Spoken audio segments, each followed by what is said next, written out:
She wasn't supposed to be there. The lights flickered. A scream tore through the house.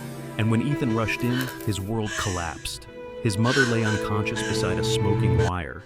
And Hannah, the woman he loved, stood frozen, How could you holding it. do this to "What did us? you do?" he shouted, his voice shaking between fear and fury. She tried to speak, but no one listened. That night, love turned into accusation, and the truth disappeared in the dark.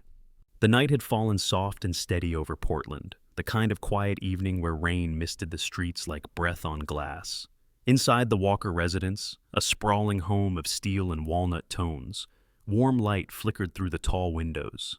It was Ethan Walker's favorite time of day, that thin line between work and stillness, when he could hear the hum of his daughter's laughter in the hallway.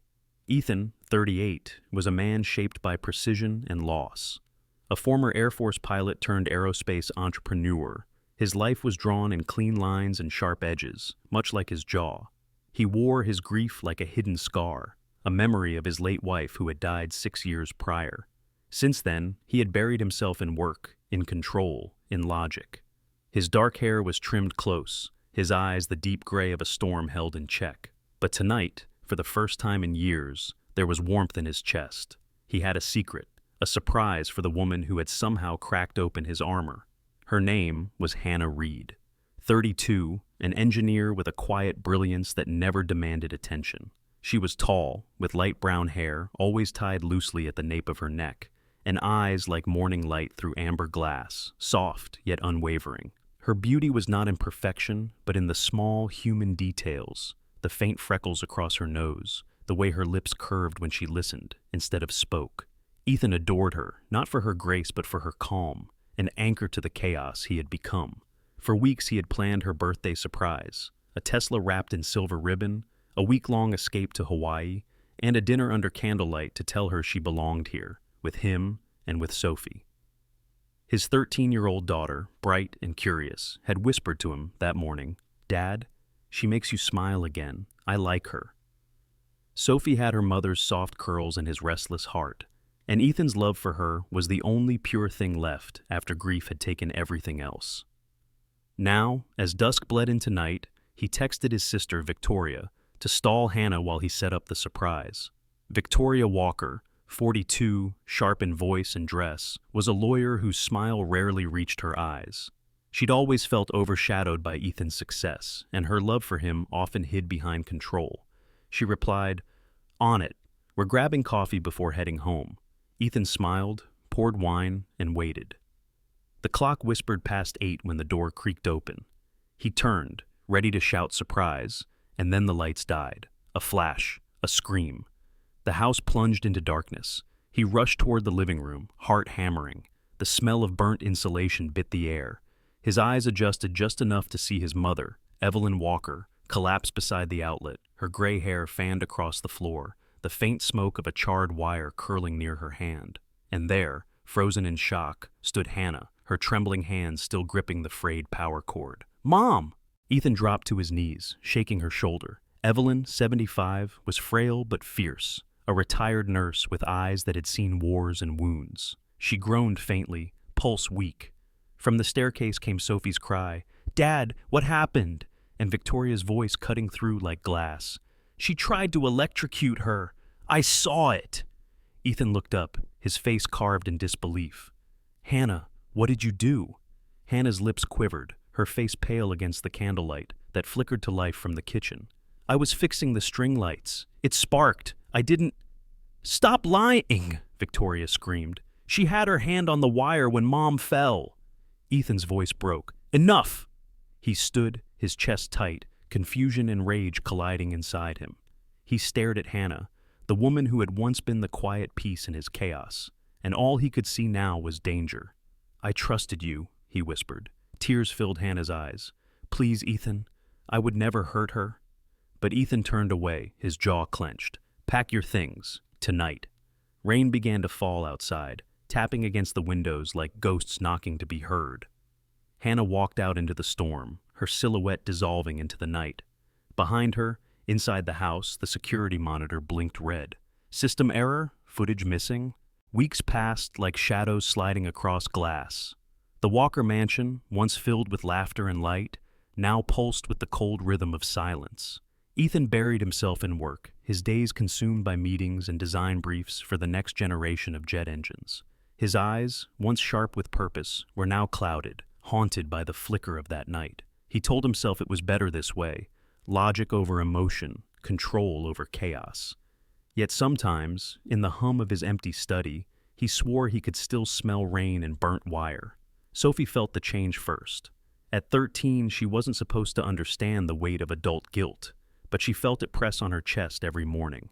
Her father spoke less, smiled less. The housekeeper whispered that the master had turned into stone. Whenever Sophie tried to speak about Hannah, Victoria's voice would cut through her thoughts like a blade. "Don't bring her up again, dear. She's gone, and that's where she belongs."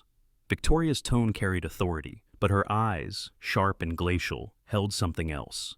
Fear, perhaps. Evelyn, Ethan's mother, had recovered from the shock, but her once steady hands trembled when she tried to pour tea.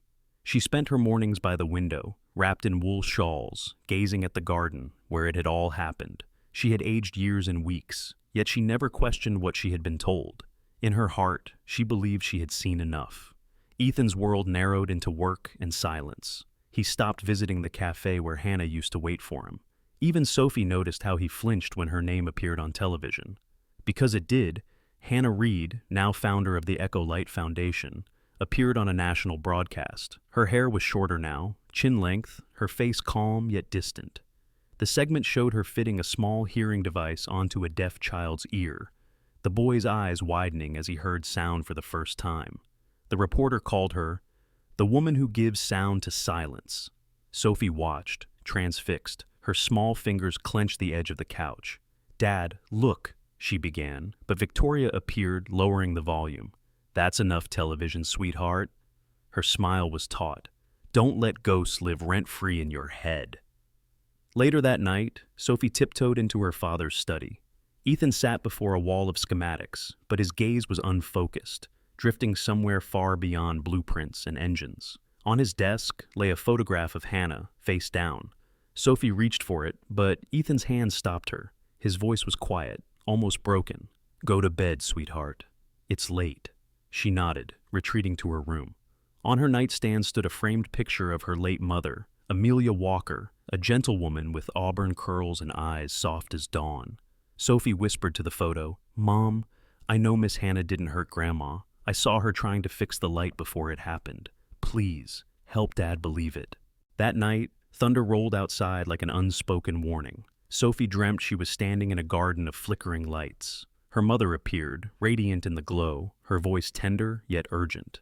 "Sophie, my brave girl," Amelia said, her hand warm on her daughter's cheek. "You must tell your father the truth before the shadows in this house consume him." When Sophie awoke, her pillow was wet with tears, and the faint scent of lilacs, her mother's perfume, lingered in the air. The storm came without mercy that night, tearing across Portland with sheets of rain that slammed against the Walker residence like the fists of ghosts. The wind howled through the chimneys, and lightning flashed across the sky, carving white scars into the dark. Ethan jolted awake, sweat clinging to his neck. The dream still echoed in his head, Amelia's voice, soft yet urgent, whispering, "Ethan, your daughter knows what you don't dare believe. Listen to her." For a long moment, he sat there in the dark, heart pounding. He had learned to silence emotions the way he silenced engines, methodically, efficiently, but this voice pierced through everything. The rain outside sounded almost like his late wife's sobbing, and something inside him cracked open. He rose and walked down the hall toward Sophie's room, the old floorboards groaning beneath his steps. Sophie was awake, her small frame trembling under the dim glow of the night-a-light shaped like a moon. Her face was wet with tears. Ethan knelt beside her bed, the tension in his jaw softening. "Sweetheart, what's wrong?" he asked gently. Sophie hesitated, biting her lip. Then it all poured out, the words she had been holding for weeks. "Dad, I saw Aunt Victoria that night. She went to the breaker box before Miss Hannah touched the wire. She said she was just checking it, but when she flipped something, sparks flew. I think she made it happen." Her voice broke. "Miss Hannah didn't hurt Grandma. She was just trying to fix the lights." Ethan froze, his breath shallow. The memory of that night came rushing back. The flash, the smoke, Victoria's scream arriving seconds too fast. He felt the world tilt, his logic shattering like glass underfoot. "Are you sure, Sophie?" he whispered. "I swear, Dad. I saw it." He hugged her tightly, the scent of her shampoo, wild berries and soap, pulling him back from despair. "It's okay, sweetheart," he murmured. "You did the right thing telling me." When she finally fell asleep, he stayed there a long time, watching the rise and fall of her breathing, the storm still roaring beyond the windows. Then came the thought that wouldn't let him rest. The house's automation system. Every light, every outlet, every circuit logged data. He strode to his study, sat before the glowing monitor, and accessed the smart home terminal. The blue light reflected off his tired face as he navigated through security timestamps. He scrolled to the night of the accident, 9:14 p.m. There it was. Power source override detected. Manual remote access. Not from Hannah's phone, not from his, from Victoria's device. Lightning flashed, illuminating his reflection in the glass, a man who had let grief blind him, who had punished love in the name of duty.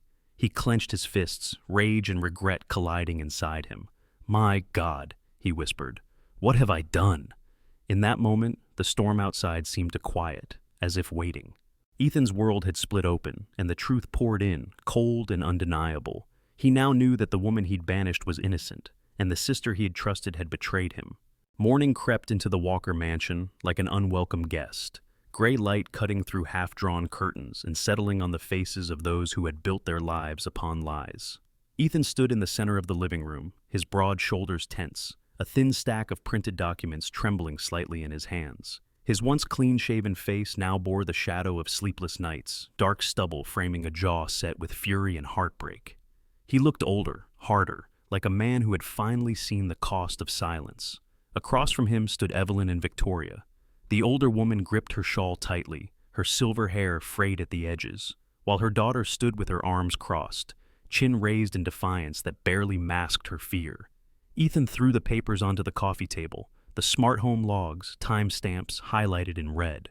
"Explain this," he said, his voice low but trembling. "It proves the power override came from your phone, Victoria. You caused the surge." Victoria's lips parted, her confidence faltering. "I didn't mean to what?" Ethan snapped. "Electrocute our mother? Frame Hannah? Destroy everything I had left that was good?" Evelyn tried to step between them, her eyes wet with tears. "We only wanted to protect you, Ethan. That woman wasn't right for you." "Protect me?" Ethan's voice cracked. "You watched me die a little more each day after Amelia passed, and when someone finally made me feel alive again, you crushed it. You didn't protect me. You imprisoned me." For a moment, silence filled the room, broken only by the sound of the grandfather clock ticking like a heartbeat gone wrong. Victoria's posture wilted. Her hands shook as his guilt crept across her face. "I thought she would take you away," she whispered. "I thought you'd forget us." Ethan exhaled sharply, disgust written across his features. "You were the ones who pushed me away." He turned to his mother, voice soft but resolute. "You too, Mom. You let it happen." Evelyn wept silently, the truth too heavy to fight. "Get out," Ethan said finally, each word sharp as glass. "Both of you. Leave this house." Evelyn tried to speak, but he raised a hand. "Go." His tone left no room for argument. Victoria looked stunned, then quietly nodded, guiding her mother toward the door. As they left, Sophie appeared on the staircase, her small figure pale against the morning light. "Dad?" she whispered. Ethan turned, his anger fading the instant he saw her. He knelt as she ran into his arms. "You were right," he said, his voice breaking. "You were right about everything." She hugged him tightly. "Now you can fix it," she said softly. When Sophie went upstairs, Ethan remained alone in the living room, staring at the empty doorway. He reached for his phone, his hands trembling as he typed Hannah's name. A headline blinked across the screen. "Echo Light Foundation expands. Founder Hannah Reid to lead new project in Kenya." The words hit him like a blade to the chest. She was leaving the country, today. Outside, rain began again, soft but steady. The kind of rain that never asked permission. Ethan grabbed his coat and keys, whispering under his breath, "Not this time." He wouldn't lose her again. Not to pride, not to fear, not to the lies of his own blood. The sun bled across Los Angeles like fire spilled over glass, painting the horizon in shades of red and gold. At the LAX terminal, the air buzzed with the mingled sounds of rolling suitcases, boarding calls, and the soft hum of a world always in motion. Hannah Reed stood near gate 32, her passport clutched tightly in one hand, her heart heavier than the single suitcase beside her. She wore a beige trench coat, her hair shorter now, brushing her jawline. There was resolve in her posture, but her eyes, those warm amber eyes, betrayed exhaustion. 6 months had passed since the night she'd been driven out of the Walker home. 6 months of silence, rebuilding, pretending that forgiveness was unnecessary. Yet, as the boarding announcement echoed, her hand trembled. Across the terminal, Ethan Walker moved, like a man running from time itself. His coat flared behind him, his face rough with stubble, his gray eyes burning with desperation and hope. The security guard shouted for him to stop, but he didn't. He pushed through the final checkpoint, lungs aching. "Hannah!" His voice cut through the noise, through the chatter and engines and years of regret. She turned. For a moment the world went still. The crowd blurred, the announcements muted. "Don't go!" he gasped, stepping closer, though an agent tried to hold him back. "The wire that night. It wasn't you. I know the truth." His words trembled, raw and unguarded. Victoria confessed. "I have proof." He reached into his coat and pulled out a sealed envelope, its edges slightly crumpled. Inside was the technical log, the signed confession from Victoria and his mother's letter of apology. "And this," he said, holding out another folded paper, "is a ticket back home, for both of us." Hannah stared at the letter as the crowd parted around them. Her voice was quiet, trembling. "It's too late, Ethan. You didn't believe me when it mattered." He nodded, his voice breaking. "You're right. I failed you. I let fear and anger speak louder than love. But I'm not asking for forgiveness. I'm asking for a chance to earn it. Sophie misses you. She still sets a plate for you at dinner."